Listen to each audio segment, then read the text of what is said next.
নমস্কার দর্শকবৃন্দ, আজকের ভিডিও ফলহারিণী অমাবস্যা নিয়ে। এই অমাবস্যায় এই কাজগুলি যদি করতে পারেন তাহলে কিন্তু আমাদের সৌভাগ্য এবং সুখ সমৃদ্ধি ফিরে আসবে। কর্মে আসবে সাফল্য, ব্যবসায় আসবে সাফল্য, সমস্ত যে কাজে বাধা সেই বাধা কেটে যাবে, জীবনে আসবে উন্নতি। এই কাজগুলি কিন্তু করতে হবে এই ফলহারিণী অমাবস্যায়। ফলহারিণী অমাবস্যা একটি বিশেষ গুরুত্বপূর্ণ দিন। এই দিন আমরা যদি মা কালীর পুজো করি বা আশেপাশে যদি মা কালীর মন্দিরে গিয়ে পুজো দিতে পারি, পুজো করতে পারি, তাহলে কিন্তু আমাদের জীবনে অনেক কিছু সাফল্য কিন্তু আমরা পেতে পারি।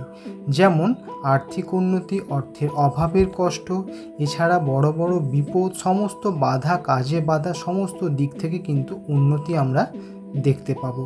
এবং তার সঙ্গে যদি এই বিশেষ কাজগুলি, এই ভিডিওতে যে বিশেষ কাজগুলি করার কথা বলা হয়েছে, সেই কাজগুলি যদি করতে পারেন তাহলে কিন্তু আমাদের সৌভাগ্য ও সুখ সমৃদ্ধি ফিরে আসবে। এই বিশেষ তিথিতে যদি আমরা মা কালীকে যদি আমরা সন্তুষ্ট করতে পারি তাহলে কিন্তু তার আশীর্বাদ সবসময় আমাদের ওপর থাকবে। সেই সঙ্গে কিন্তু জীবনের বড় বড় বাধা, সেই বাধা কিন্তু কেটে যাবে। তাই এই বিশেষ তিথিতে বাড়ির কাছাকাছি কোনো কালী মন্দিরে গিয়ে বা আপনি যদি আপনার বাড়িতে যদি পুজো করেন তাহলে কিন্তু সৌভাগ্য, সুখ সমৃদ্ধি এবং মানসিক শান্তি, জীবনে যে কোনো বাধা হতে পারে সেই বাধা কেটে যাবে। পারিবারিক সমস্যা, বাড়ির সমস্যা সমস্ত কিন্তু মিটে যাবে। তবে কিন্তু অবশ্যই আপনি এই ফলহারিণী অমাবস্যায় আপনার বাড়িতে বা আপনার আশেপাশে যে সমস্ত কালী মন্দির যদি থাকে সেখানে গিয়ে অবশ্যই কিন্তু পুজো দেবেন। এবারে বলবো 2025 ফলহারিণী অমাবস্যা কবে পড়েছে। 2025 ফলহারিণী অমাবস্যা পড়েছে 26শে মে সোমবার, বাংলার 11ই জ্যৈষ্ঠ। 26শে মে সোমবার বেলা 11টা 7 থেকে এই তিথি শুরু হচ্ছে। এই তিথি শুরু হচ্ছে 11টা 7 থেকে, আর এই তিথি শেষ হচ্ছে পরের দিন অর্থাৎ মঙ্গলবার 27শে মে মঙ্গলবার সকাল 8:44 এই তিথি কিন্তু শেষ হচ্ছে। এবারে বলবো এই ফলহারিণী অমাবস্যার দিন কোন কোন কাজগুলি আপনারা করবেন, যেই কাজগুলি করলে কিন্তু আমাদের জীবনের সমস্ত বাধা, আর্থিক উন্নতি, অর্থলাভ, অর্থপ্রাপ্তি সমস্ত কাজেই কিন্তু উন্নতি আসবে। তো প্রথম 1 নাম্বার, এই ফলহারিণী অমাবস্যার দিন গঙ্গায় অবশ্যই কিন্তু স্নান করবেন। যদি আপনার সামনাসামনি যদি কোনো গঙ্গা না পান তো আশেপাশে যদি আপনার পুকুর থাকে, যে কোনো পুকুর থাকে, সেই পুকুরে কিন্তু আপনি স্নান করতে পারেন। 2 নাম্বার, এই অমাবস্যা তিথি যখন শুরু হবে তখন কিন্তু আপনি অবশ্যই ব্রত শুরু করতে পারেন, কারণ এই ব্রত রাখলে কিন্তু খুব উপকার কিন্তু পাওয়া যায়। 3 নাম্বার, এই ব্রত পালন করার সঙ্গে সঙ্গে আপনি কিন্তু মা কালীর চরণে আপনার সাধ্যমতো যে কোনো একটি ফল কিন্তু আপনি দান করবেন। মনে রাখবেন এই দান করা ফলটা একটা বছর কিন্তু খাওয়া যাবে না, সেই কথাটা কিন্তু মাথায় রাখবেন।